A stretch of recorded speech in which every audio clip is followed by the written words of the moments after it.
Ganito, sa panahon natin ngayon, subhanallah. Gagamitin niya Allah itong hangin, itong ulan, itong tubig sa dagat, itong lupa. Kaya umiiral ang earthquake, umiiral ang tsunami, umiiral ang typhoon, at iba pang mga kalamidad sa mundo. May hikmah, karunungan dito si Allah subhanahu wa ta'ala. Noon lang ba yan? Hanggang ngayon nasasaksiyan natin itong mga talata sa Quran. Pero subhanallah, hindi natin kinukuha ng aral. Tignan nyo, pagdating lang sa tsunami. Pagdating sa tsunami, way back 2004, nag-tsunami sa Sumatra, Indonesia, sa Indian Ocean. Na ang malaking sinalanta ng tsunami ang Sumatra, Indonesia. Ang earthquake umabot sa 9.1, 9.2 magnitude na tumagal ng ilang minuto ayon sa balita. Nag-tsunami ang namatay aftermath sa iba't ibang lugar, pangkalahatan. Mahigit kumulang 250,000 na mga katao ang namatay. Hindi pa doon kasali yung mga missile. 250,000. Indonesia, sa Thailand, sa ibang lugar ng Sri Lanka, at iba pa. Tsunami 2004. 2011 sa Japan. Nag-earthquake din, 9.2 o 9.0 or 9.3 magnitude. More than 30,000 o 50,000 ang namatay. Alam nyo, nung nangyari ito, bakit ko ito binanggit?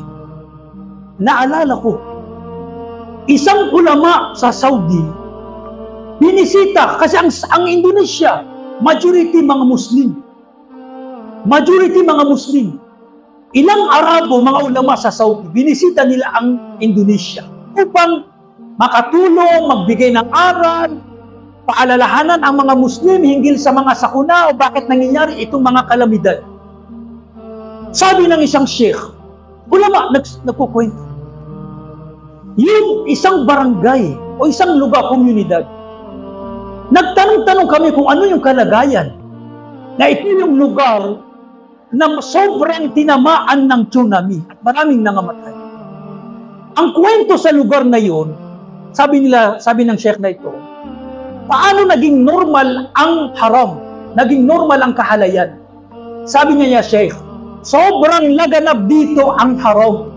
Hanggang sa yung siyota ng babae, pag-iral ng kahalayan na haram relationship. Yung lalaki, pinupuntahan niya yung babae, babae sa mismo sa bahay nila, at lumalabas sila at nakikita mismo ng magulang, kinukusente at parang naging normal ang haram. Public na. Hindi sila nakikita sa labas na sekreto. Alam na mismo ng kanyang mga magulang na sinusundo ng kanyang syota o jowa o kanyang boyfriend. Ganito ang kwento nila sa mga masyek na ito. Ganito ang kalagayan namin. Naganap ang haram na dumating sa punto na naging halal na, naging normal na sa aming paningin na Muslim sinusundo ng lalaki, nagdidate sila sa labas, ginagawa kung ano yung ginagawa ng mag-asawa. Subhanallah. Subhanallah. Paano? Hindi pa sila paparusahan ni Allah subhanahu wa ta'ala.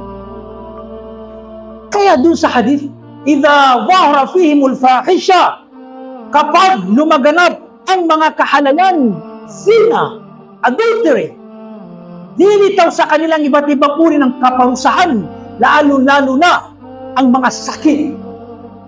Kaya dito sa Pilipinas, AIDS. Sabi ng Rasulullah, kapag lumitaw sa kanila, sa mga ilang mga tao, ang fahisha, kahalayan, lilitaw ang mga sakit na hindi lumitaw noon. Kaya itong mga AIDS o ano pa mang sakit, subhanallah. Bakit lumalaganap ito? Kasi ito sa mga haram, zina o di kaya lalaki to lalaki. Subhanallah.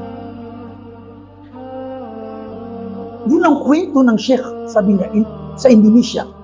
Kaya pala, subhanallah, ganito, sila pinarusahan ni Allah subhanahu wa ta'ala. Ito ay leksyon lamang na pinangyayari ni Allah subhanahu wa ta'ala itong mga sakuna kalamidad, mga dilog, dahil sa ating mga nagagawa. Sa ating mga nagagawa.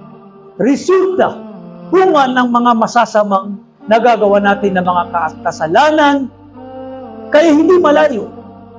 Kahit pa may mga payos, matutuwid na mga tao, kapag sobra ng laganap ang kahalayan, mga haram, kahit may mga matutuwid sa kanila, mga ustad, mga ulama, lalo na kung itinigin natin ang pagsita ng kasamaan.